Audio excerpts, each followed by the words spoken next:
अब scalar product के एक अगले एप्लीकेशन के की तरफ बढ़ते हैं। देखिए क्या है, हमने एक वेक्टर को 3D स्पेस में लिखने का तरीका सीखा था पिछले लेक्चर्स में। लेटर से ये x डायरेक्शन है, ये y डायरेक्शन है और ये z डायरेक्शन है। एक्चुअल में क्या होगा, अगर ये x डायरेक्शन है, ये y है, तो एक्चुअल में z ये है, लेकिन उसको हम 2D प्लेन में कैसे दिखाएंगे, इसी डायरेक्शन को हम ऐसे दिखा रहे हैं, ऐसे, ठीक है, ऐसे। अब देखिए, मान लीजिए कि कोई एक पॉइंट है स्पेस में P, वो है, उसको हम कोऑर्डिनेट्स वाइज ऐसे लिख सकते हैं x, y, z। तो ध्यान दीजिएगा, ओरिजिन से पॉइंट P की तरफ जो एरो गया है, डायरेक्टेड एरो, इसको क्या बोलेंगे, position vector of point P। ऐसा वेक्टर जो पॉइंट P का पोजीशन की ओर इशारा कर रहा हो, position vector of point P।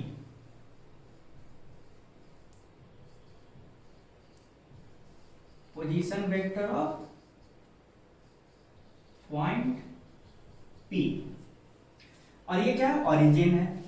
मैं इस तरह के पोजीशन वेक्टर को क्या कैसे लिख सकता हूं, ये लिखना भी सिखाए थे कि लेटर से पोजीशन वेक्टर का सिंबल है आर वेक्टर आर, तो ऐसे लिख सकते हैं एक्स आई कैप प्लस वाई जे कैप प्लस जेड के कैप, लिख सकते हैं।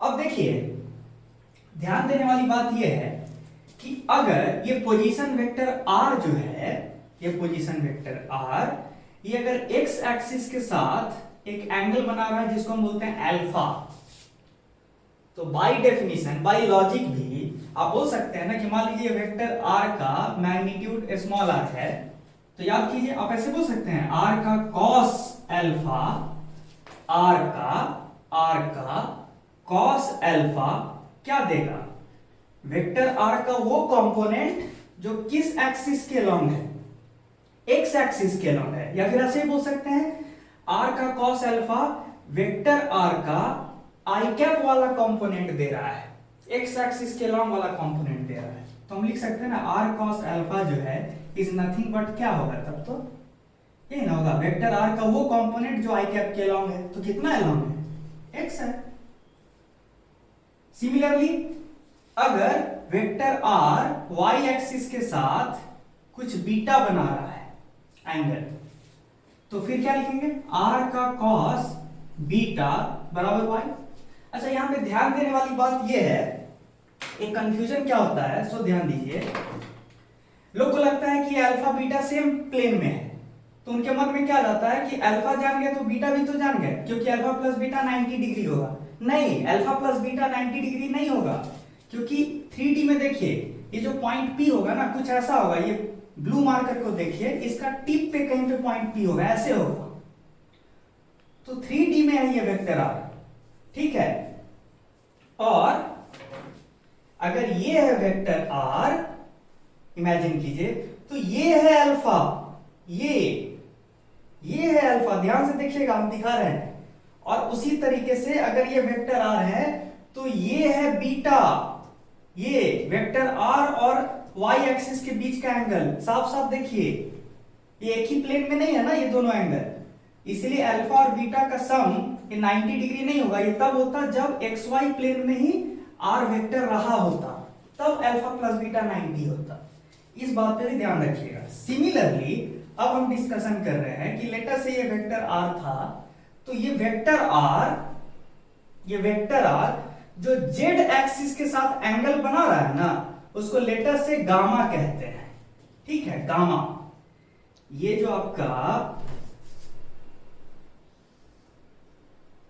जेड एक्सिस है, इसके साथ जो एंगल बन रहा है ये, इसको गामा कहते हैं, ठीक है, 3D में। तो फिर आर का कॉस गामा, सिमिलरली मान लीजिए, ऐसे समझिए, ऐसे समझिए, ये है जेड और ये है आर, अब फील किए, अब जेड और आर के बीच अगर एंगल, ये है एक्चुअल स्थिति, ये ब्लैक वाला जो पेन है वो वेक्टर आर को रिप्रेजेंट कर रहा है, और ब्लू वाला जो मार्कर है आउट ऑफ द बोर्ड वो जेड डायरेक्शन को डिमार्केट कर रहा है। तो ये जो दोनों के बीच का जो एंगल है ना, ये एंगल, ये देखिए ये एंगल, यही गामा है। तो क्या वेक्टर आर का कॉस गामा वो कंपोनेंट नहीं देगा? वेक्टर आर का कॉस गामा वो कंपोनेंट नहीं देगा जो जेड के लॉन्ग है? ये सब हम पहले ट्रिग्नोमेट्री का यूज करके बता चुके हैं ऑलरेडी पिछले लेक्चर्स में। तो ये देखिए ऐसे लिख सकते हैं। अब ध्यान दीजिए, तीनों का स्क्वायर कीजिए और सम कीजिए, तो क्या आएगा? R square cos square alpha plus r square cos square beta plus r square cos square gamma बराबर x square plus y square plus z square, ये आएगा। अच्छा, this implies that r square cos square alpha plus cos square beta plus cos square gamma बराबर, अब बताइए ये x square plus y square plus z square है क्या? याद कीजिए, तो याद कीजिए मॉड ऑफ वेक्टर आर क्या था? ये सब डिराइव हो रखा है पिछले लेक्चर्स में। मैग्नीट्यूड ऑफ वेक्टर आर क्या होगा? Under root of x square plus y square plus z square. तो तब तो सिंपली ऐसे बोलिए ना, आर बराबर under root of x square plus y square plus z square. तो तब तो हम क्या लिख सकते हैं? X square plus y square plus z square is simply small r का square. This implies that cos square alpha plus cos square beta plus cos square gamma बराबर 1, क्योंकि आर स्क्वायर और आर स्क्वायर कैंसल आउट हो जाएगा,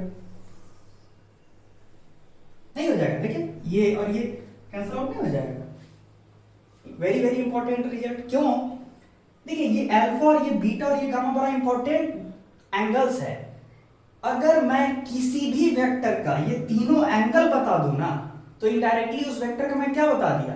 direction कि space में वो किधर होगा। मान लीजिए ये एरो है और इस एरो का मैं अल्फा भी बता दूं, बीटा भी बता दूं और गामा भी, तो मैं तो एक्स एक्सिस के साथ भी इसका डायरेक्शन बता दिया, वाई के साथ भी बता दिया और जेड के साथ भी। तब तो मैं इस एरो का डायरेक्शन फिक्स कर दिया ना। इसका मतलब क्या है कि जैसे ही मुझे ये तीनों एंगल पता चल गया, इनडायरेक्टली मुझे उस वेक्टर का डायरेक्शन पता चल गया कि वो स्पेस में किधर है। इसीलिए इस कॉस अल्फा को, कॉस बीटा को और कॉस गामा को, इस तीनों के सेट को डायरेक्शन कोसाइन कहते हैं। ऐसा कोसाइन जो डायरेक्शन देता है। डायरेक्शन बताने वाला कॉस वैल्यूज, कोसाइंस किसको बोलते हैं? इस सेट को, कॉस अल्फा कॉस बीटा और कॉस गामा को। ठीक है, ये एक इंपॉर्टेंट पार्ट था।